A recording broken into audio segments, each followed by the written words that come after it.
What's up, people? Welcome to this episode of the By the Hood podcast or webcast because I don't know how you're consuming this content. I'm your host, as always. My name is Jimmy, and as we start off every show, that's with gratitude. Just want to say thank you to all of our supporters, specifically the students from By the Hood University. We love and appreciate you as always.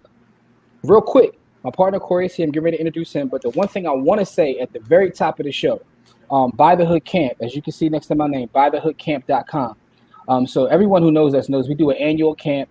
Every year we do a camp for kids, right? So it's absolutely free. Usually it's in the community here in Philadelphia, but this is the first time that we're moving it online. So we want to make sure that we can service as many families as possible and that we get support. It's absolutely free to any children. So it's ages 5 and up. As long as they can read, they can attend the camp, and you register right there at bythehoodcamp.com. My partner Crime Corey is here. What's up, Corey? What's going on? I'm feeling good. Every day above ground's a good day. Let's rock and roll. Yeah, man. I know you're excited about the camp, good brother. That'll be, Sunday. Yeah, man. Every time I get a chance to, work with the kids, be around the kids, do things with and for the kids, that's the exciting thing for me. Absolutely, man. But our podcast platform is designed to highlight brothers and sisters who are doing amazing work, building businesses, and just, I'm out here teaching our folks. And I think it's very important that we highlight them. This sister we have here, listen, her story is amazing. I heard her story and I felt like we had to share it. It's very inspiring. And she's out here still creating new businesses as we speak. She's a living legend. So we have Benaisha Poole-Watson. Hey, Benaisha, how are you? Hey, everybody. How you making out? I'm making out good. I'm in Dallas, Texas, and it's hot today. So I know that's right. Well, listen, let's get right into it because your story is very inspiring, and the fact that you're in Texas. Tell us about your background. Where were you born and raised? And tell us about your journey to Texas. Yeah, so I am born and raised in LA, Los Angeles, California. I came to Texas about 7 years ago, and I actually got transferred to Texas. So I was working a corporate job that brought me here, but it actually was God's plan to take me to another level. So. Okay. So, all right. So where'd you go to school and stuff? In LA and like elementary, high school, college, stuff like that. Yeah. So I actually, my mom, she toggled me between private school and public school. So I grew up in South Central LA, Hyde Park Elementary on 67th area in Crenshaw is where I grew up. Then from there, I went to college in Washington, D.C. So I went to George Washington University, and I went to George Mason. I studied law at the University of Maryland. So I've been a few places around the United States. Okay. So let me ask you a question. So you started studying law, right? Mm-hmm. And eventually, you got a job, corporate job, and you made your way over to Texas, right? Yeah. So now you're doing like amazing work in real estate. Tell us about your journey into the real estate business. How did that come about? Sure. So essentially, when I was about 19 years old, I bought my first property in California, and I used my own credit just as a regular consumer buying. But after that, I ended up selling that property and investing in more properties. So I essentially became a landlord as time went on, owning up to 17 properties at a time. So what happened is that my job would transfer me all over the place, all over the United States. And instead of just throwing my money away at renting, I just decided to buy properties. And I didn't sell them. So I would hold them and then rent them out. And now I became a landlord without realizing I was actually an investor. I was just a regular person that didn't want to rent. And once I started acquiring more properties and doing the landlord thing, fast forward when I get to Texas and I realized that, hey, what I'm doing in this corporate job may not be what I really want to do in real life. I started praying and asking God for guidance and His direction. And He spoke to me. He said, get a real estate license. And the true story is that I worked this job for this organization, being the best, I can be in my job. And I checked all the boxes 15 times, but I wouldn't get promoted. I couldn't get promoted. Every time they said, oh, it's your age. Oh, you need to have enough more time in this particular area, blah, blah, blah. And I'm like, okay. So I did everything they asked me to do. And when it came down to it, they used my face on brochures. They used me to go into doors that they couldn't get into or that they wanted to get into. But when it came to getting a promotion of actual growth and value, I wasn't getting those kind of jobs. So that's when I asked God, I'm like, am I chasing the right job? Am I chasing the right thing? And that's when he spoke to me. He said, get a real estate license. And I just got out of praying, meditating, as I kept doing for like 8 months. And got online and ordered my real estate books. I got my books within 24 hours.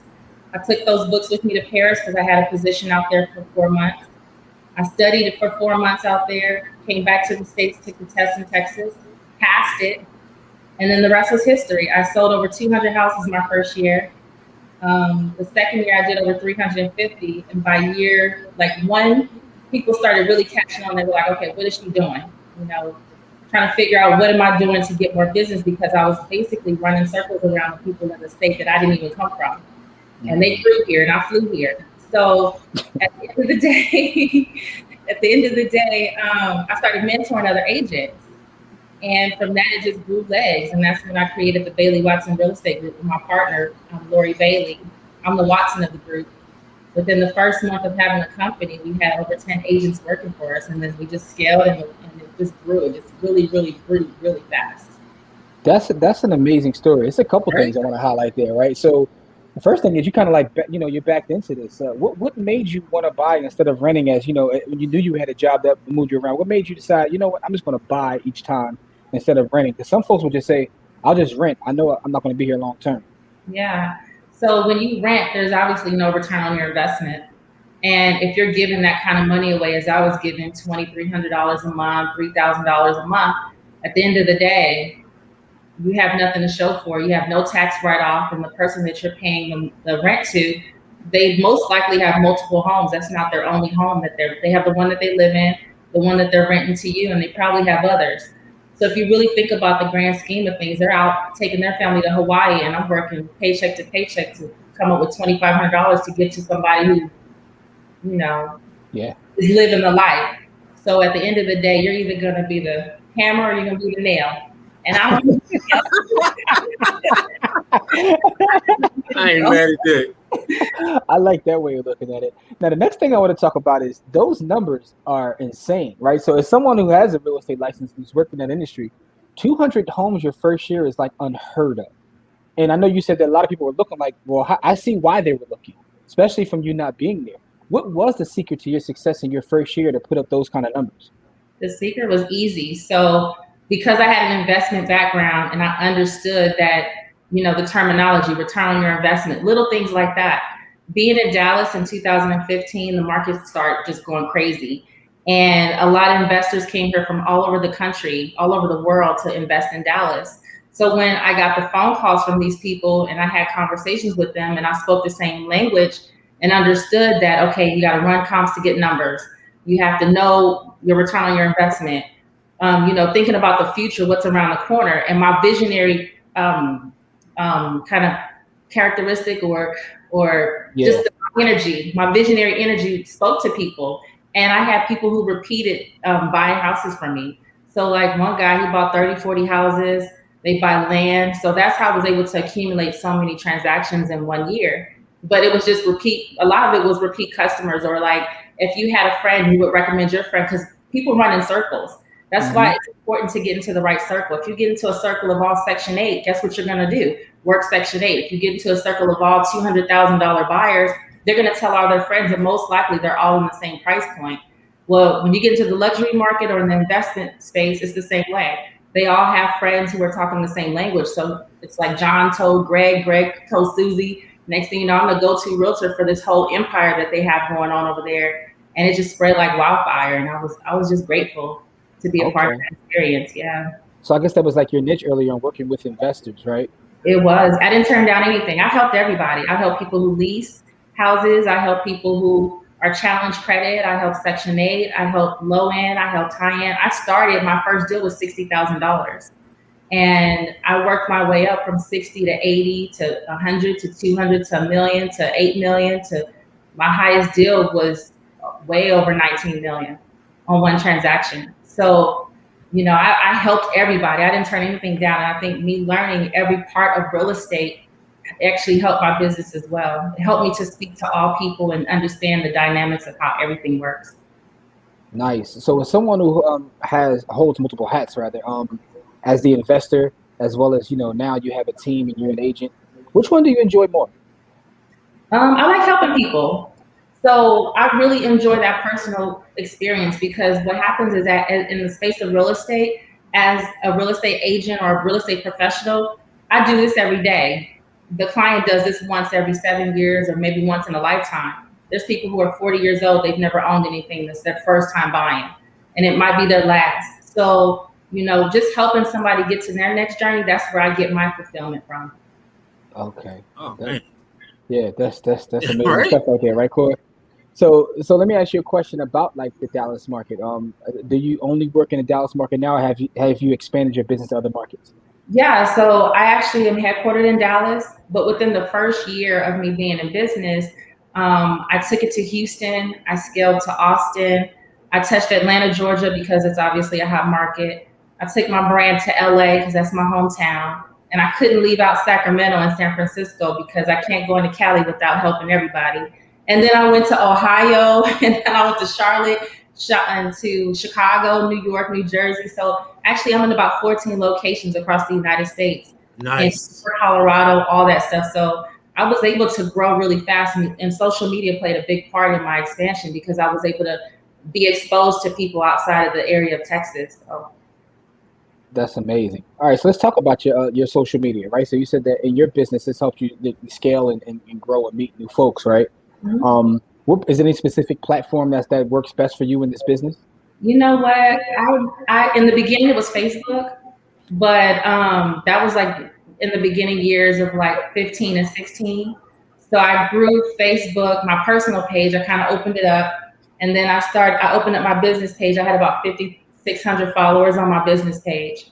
I wasn't on Instagram at all, and then I ended up getting on Instagram and went from like 600 followers to like 8,000 followers really, really quick.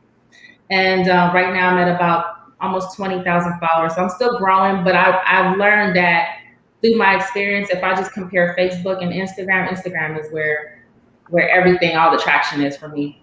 Interesting. I want to ask that question because I know we have a lot of real estate agents that watch our show, and they probably can learn a lot from you in terms of how you built your business, because, some people are real estate agents or realtors, and some people have a business. Then there's a difference, and you've actually built a business, which is very powerful. Like you said, you're in 14 markets. That's insane. That's amazing. So what are you focusing on now in terms of the investment side? Are you still buying properties to rent, or you just So what I did was on the investment side, because I sold so much house and gained so much traction and was able to find more people who think like me, resources, just helping other people just, brand themselves. I was able to meet people who could help me elevate, per se. And so I just started buying dirt and building on it. So long story, I made a lot of money selling real estate. You're in new construction now. Yeah, I was like, I can't die with the money. I can't take it with me if something happened to me. So I want to do something that outlives me. So I ended up buying land and building on it. So I developed homes and land and all that stuff. I'm a builder, selling myself, all that stuff. Okay, so now you're going through the whole process. You're building the building and you're listing and selling it yourself. Absolutely. That's another key. So Coach Carter, who was on our show recently, and one of the things he said is, as an agent, you have to be your own best client, right? That's right. And you're kind of practicing that. What was the transition like into building new construction from, say just, having rental homes or doing rehabs? What was that transition like? So many people had my back in the process that it was like a no-brainer. I couldn't fail. So I had people who had connections with Land Concrete. I had the window guy. I had the plumbers. I have the electricians. I started meeting so many people just through my business that it made sense to just incorporate all my assets and my resources, and it was a smooth transition. I haven't had any issues. Okay, I have a question. Just listening to your story, how did you cultivate those relationships, right? Because a lot of people, they meet a lot of folks, but it sounds like you're good at, when you meet people, you make those connections and you actually build with them. So now when you meet someone through your business, when it's time for you to scale up and build new construction, you have those connections. How do you maintain and build those relationships? You know what? I'm really good with getting in the room. They call me Getting in the Room. That's my nickname, because I promise you, if I get to the door, I can get in the room. And it's just energy, like just being a good person, just showing people that you can add value. So if I come to you, I'm not asking you for anything. I'm showing you what I can give you. If you if we want to work together, we want to rock together, I'm definitely going to bring something to the table. That's a bar right there. Add value. Yeah, add value. Add value. Corey, you have a question, you for nothing. She said, I'm not asking you for a thing. I'll show you what I can bring, and let's rock. Let's work. Yeah. Corey, you had a question, good brother? I do. So, do you, through this whole journey, have you, especially with as much as you moved around in your previous job, how does that help shape how you build the relationships with the people that you build with? Oh yeah. So the great thing about moving around is that you have a conversation piece. So first of all, I'm an implant into Texas. A lot of people are. So I can tug on that string. I'm a military veteran. So if I talk that language, I can tug on their strings. I understand what it means to have children. I was a single mother. I've done so many things in my life that, I love to travel. I'm a philanthropist. I give back. So it's so many different aspects of me that I can talk to people about. I grew up in South Central LA, so I know what it is to come from the hood and find out what's good on the other end. So I could relate to people on that too. So I pretty much have I'm like a brainstorm chart. I'm the bubbles in the middle, and you have all these branches that peek out, and you can touch people from each branch. So, if you run yourself like that and you operate in that lane, I think that you're exposed to more people as far as when it comes to branding. Yeah, that's an amazing point, right? Because we all have perspectives. All of us have a different perspective. That's what makes us unique. And you can kind of niche into the things that you do, the things you like, or what your experiences are. Yeah. So that's all amazing advice right there. Yeah. I mean, I'm Black. My mother's from another country, so I can touch on that. So it's I help my people, but I empower Afro-Latinos and Latinas and people who just come from other places. You can be African, you can be Asian. It doesn't matter if you're an implant, if you're, just so many reasons why you could relate to people. It's just it's how you connect. It's how you connect with them. Yeah. So that is powerful. So along this journey, right? So coming from South Central to where you are now, where you have a thriving, you have multiple businesses that are thriving, and I know that you have a newer business as well. We're going to talk about that in a second. But what has been the biggest hurdle or something that you had to overcome along this journey? The biggest hurdle for me is I love to help people, but you got to help yourself too. And, I can't drag you. You got to wake up every day and you got to want it. It got to be in you. It's not on you. So at the end of the day, I can tell you exactly what I did, and I can help you and show you the systems. But if you don't get up and do it, that's the challenge. So especially when you're managing people, especially all different walks of life, all over the nation. So just for instance, if I have an agent and I say, hey, you got to be ready, you got to stay ready. You can't wait to get ready. So carry your laptop with you just in case you run into somebody. You can be sitting in Starbucks or whatever, and somebody may come up with something and now you have a deal. Well, if I talk to you and you say, yeah, I got such and such, and I'm like, where's your laptop? Or I'll send you something and you don't have it, you're not prepared. So it's like a struggle with getting people to understand that they have to come prepared and come to the table if they want to eat. I heard that. Yeah, be prepared. All right. So now another question I have for you is this: along this journey, right? Do you have a favorite book or something that's helped you or inspired you? I do. Yeah, I have a book called The Millionaire Mindset, and I love that book because it empowers everybody to understand. Well, it's actually called Building a Millionaire Mindset. Okay. And that book talks about everything from having a mentor to understanding how to just lead and listen. Everybody can't be a leader. We're all learning in the learning stages until we die. So don't ever think you know too much. So it's a really empowering book. I love it. Building a Millionaire's Mindset. I'll make sure I add that so everybody can take a look at that. It's by Embry. Okay. All right. Got you. I see it here. All right. So I'll make sure I add that. Next question I have for you is this, though. Let's talk about the future. But, before we get into your future plans, let's talk about what you currently have going on. I know that you just started a new business to add on to your portfolio of businesses. Tell us about that. I did. So I started a mortgage company, and I am the sole owner of this company. It's a direct lending mortgage company. I am an in-house servicer.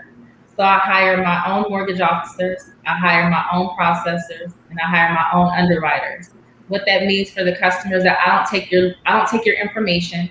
and go shop it out into the world to see who can buy the loan from me. I can service it myself. I'm a full Eagle lender. It takes about 21 days for me to flip a loan because I don't service it out. I approve it in-house, and up to 30 days to close. And I can service every state except New York. So that's the difference between my mortgage company and probably 99% of the companies out there. Because when you meet people, a lot of times they're just a mortgage broker. They don't have the funds, but I use my own line of credit to fund all the deals. So nothing leaves. And it's empowering because I'm a bank. So I'm a non-depository bank, Black-owned business. That's just getting helping our people. That is so powerful. Man. That's so powerful. I'm the bank, right? She says, I'm the bank, a Black-owned bank, non-depositor. That is so powerful. And congratulations. Thank you. That's an amazing accomplishment because, like you said, there are a lot of brokers out there, but there's not a lot of mortgage bankers, right? So, that's awesome. What made you want to get into that business? I mean, obviously you want to put your money to work, but what made you want to get in that business outside of that? The reason why is because being a one-stop shop for people, just being able to say, hey, here's your funds. I don't have to call anybody to find out what the status of your loan is. I can just look right in the computer. If you're missing something, a lot of times you get people, they're like, oh, I sent such and such. I don't know where it went. It didn't come to me. But being the head of the company and being a one-stop shop, I'm able to make sure that these deals get processed and done. I just had a scenario literally not even a week ago. We closed on Monday, and it took them 30 days after the actual close date to close. And that's because the broker was shopping their deals around and they're not being honest with the customer. They're not saying, hey, I'm not the actual bank. I take your information. I go and see who wants to buy it or service it, and whether or not it can be sold on Wall Street. They don't reveal that information. So the customer is behind a curtain. And then not only is the customer behind the curtain, if they're dealing with a real estate agent, the real estate agent's behind the curtain too, because they're not giving the correct information. They're not being honest. So I was just tired of seeing my customers not get approved, get the runaround, not get to their finish line. And ultimately the goal for me is to get as many of our people into home ownership and out of throwing their money away to these people who are just collecting and living a good life off of them. That's amazing. Congratulations again. I think that is awesome to see, someone that looks like us making power moves like that. So here's the thing. You have like you said, a one-stop shop in terms of real estate. You're doing it all. You're doing new construction. You're selling your own. You're being the bank. What's the future hold? What else do you want to do in the future? So I thought my future was going to put me on a platform with like Tony Robbins and like Grant Cardone. And like, I'm out here just on the stage talking real estate, and God had another plan for me with this mortgage company. So I think that, the sky's the limit. I don't know what's around the corner, but I'm open because I'm faithful. And as long as it's helping our generation and the next generation, I'm down with it. Whatever God puts in front of me, I'm gonna go with it. Because literally this mortgage company just got started like 2 weeks ago. And it's impossible for people to do stuff like that. But I had the right connections in the right network and circle that helped me scale this and build this up in like 2 weeks. So that's why I say, like, I don't know what's to come, but I just know that I want to keep going and keep growing and keep showing people that look like me that it can be done, especially women who are single moms, people who come from inner city areas who are struggling to find direction. That's really where I want to go with this. So it could just be speaking to people in the neighborhood. Maybe I'll do coaching corners. I don't know, but it's definitely something that's going to help others. But I know one thing: you'll be prepared. You talked about being prepared. I have a question.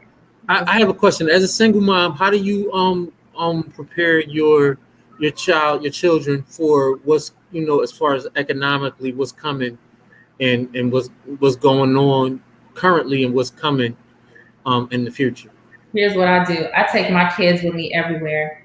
I take my kids with me to the dirt when I'm building, so she can see the beginning of what's to come.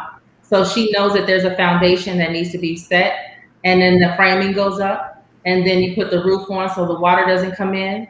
And then so she's seeing how life works. You don't just start with a house. She sees the foundation, and that's the whole goal, and that's really the metaphor of it. Is to teach your kids that some of the younger kids, they just want to get rich quick. They see it on social media. They're like, how do I get this Birkin bag? They just want to get to the bag so fast, but they don't realize that there's more work that comes along with it.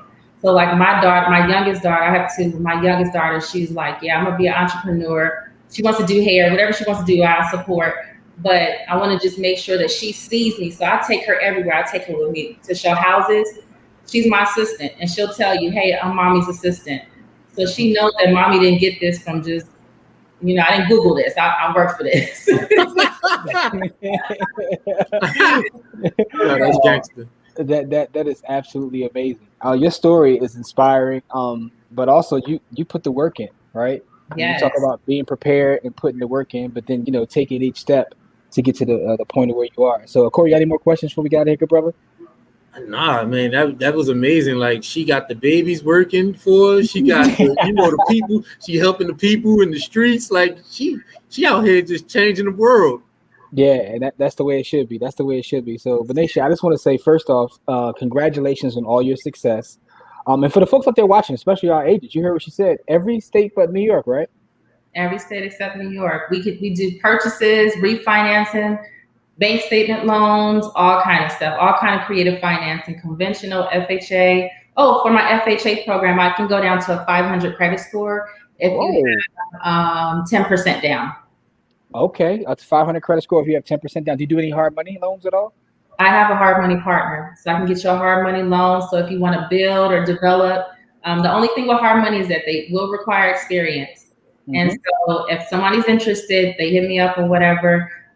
Once you get into the system, you're good. You can keep flipping loans with them. It's an easy process. Nice. Okay, so we'll make sure we put all of your information within the description box. And like you said, every state except for New York. So we definitely will make sure that we support what you got going on, because you're someone that looks like us, who is the bank, by the way. You heard what you said. I am the bank. Right. So anyway, verified. That's important. It's in these climates, in these social media streets, that's very important. There's a lot of fraud going on out there. But anyway, with that being said, I just want to say thank you so much for your time. Continued success. We look forward to building in the future, but just keep doing what you're doing and keep sharing your story, because it's very important. You're going to inspire a lot of folks. So I just want to say thank you. Thank you. Thank you for having me. Absolutely. And to our audience out there, as we always say, it's not about how much money you make. It's about how much you keep. Game elevates. And we'll see you guys on our next episode. Peace.